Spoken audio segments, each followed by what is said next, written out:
Parenting is one of the most rewarding journeys, but let's be honest, it's also one of the most challenging. There are moments when patience runs thin, and our voice rises before we even realize it. Maybe your child refuses to get dressed, spills milk for the third time, or refuses to follow instructions, and suddenly, a shout escapes. If this sounds familiar, you're not alone. Every parent has been there. But here's the thing. Shouting may stop a behavior temporarily, but it rarely builds long-term respect, cooperation, or trust. In fact, it often leaves both the parent and child feeling frustrated, disconnected, and misunderstood. The good news? You don't have to shout to be heard. There are powerful things you can say instead. Words that calm, guide, and teach, without fear, tears, or resentment. Today, we're going to explore exactly what to say, how to say it, and why it works. Before we talk about alternatives, let's understand why shouting fails. When we raise our voices, 1. Children hears anger, not the message. The words become background noise, and only the emotion registers. 2. It triggers fear, not respect. The child may comply out of fear, but compliance doesn't equal understanding. 3. It erodes trust over time. Repeated shouting creates tension and distance, which makes children less likely to share or listen. Shouting is an impulse, often fueled by frustration or fatigue. But when we pause, breathe, and choose words intentionally, we can achieve far better results without raising our voices. The secret is simple. Replace reactive words with calm, intentional communication. Instead of focusing on controlling the behavior through fear, we focus on guiding the child through understanding, empathy, and clear expectations. This principle works because children are more receptive to calm voices. Words that explain consequences and emotions help them internalize lessons. The parent models emotional regulation, a skill children will emulate for life. Let's go through practical phrases and strategies that you can start using today. 1.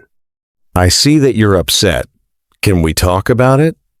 Instead of shouting at a child who's throwing a tantrum or refusing instructions, acknowledge their feelings first. Example: instead of, "Stop crying, come here now," say, "I see that you're upset. Can we talk about it?" Why it works. It validates their emotion. It shifts the focus from controlling behavior to understanding feelings. It sets the stage for cooperation rather than resistance. 2. Let's figure this out together. Shouting often comes from a place of frustration with repeated mistakes. Instead of expressing anger, involve the child in problem solving. Example: instead of, "Why can't you put your toys away?" say, "Let's figure this out together. How can we get these toys back in the box?" Why it works? Empowers the child with choice and responsibility, teaches problem-solving skills, reduces defensiveness and resistance. 3. I need your help.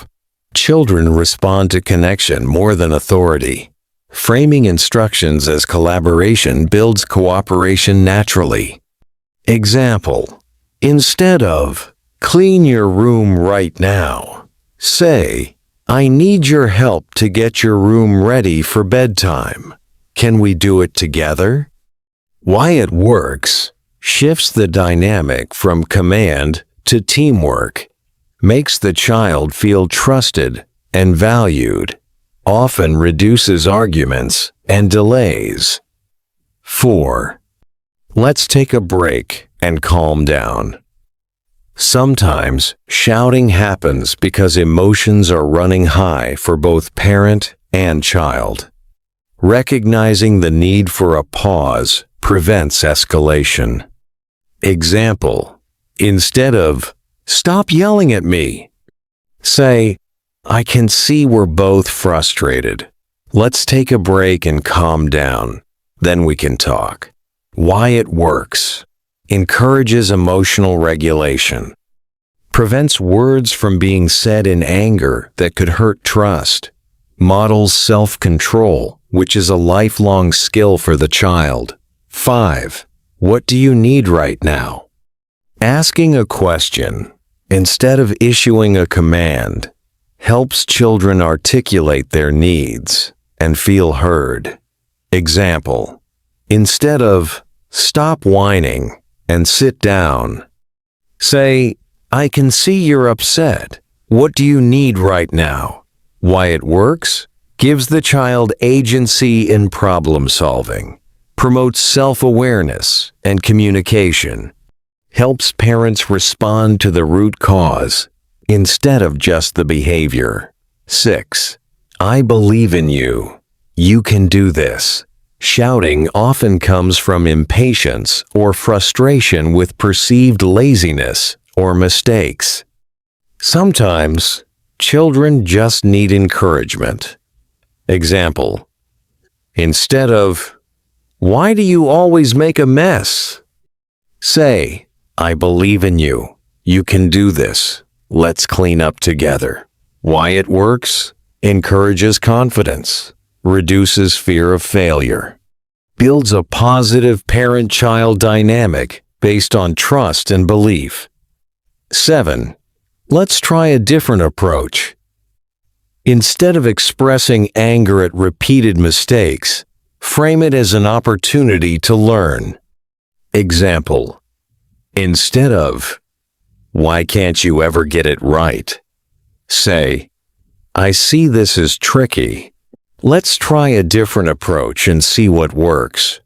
Why it works: reduces shame and defensiveness, turns mistakes into learning opportunities, encourages problem solving and resilience. 8. I love you, even when I'm upset. Sometimes parents worry that expressing boundaries or frustration might damage the child's sense of love. Saying this explicitly reassures them. Example: instead of, "I'm mad at you," say, "I'm upset about what happened, but I love you and we'll figure this out together." Why it works: reinforces unconditional love, separates behavior from the child's worth, maintains connection, even in conflict.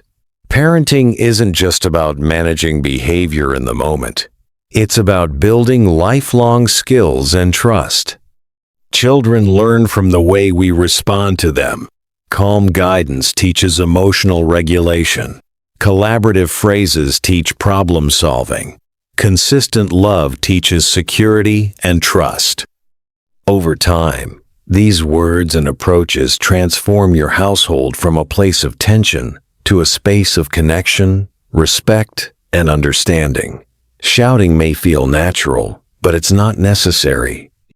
With a few powerful phrases, you can turn frustration into guidance, conflict into connection, and tears into learning moments. Start today. Take a moment before responding. Choose one phrase to practice this week. Observe the difference in your child's reaction and in your own emotional state. Remember, parenting is not about perfection, it's about progress. Every calm word you choose, every intentional phrase you use, strengthens your child's trust and models the emotional skills they will carry for life. Shouting might feel like it gets immediate results, but connection lasts a lifetime. Your words have power. Use them wisely. Use them with love.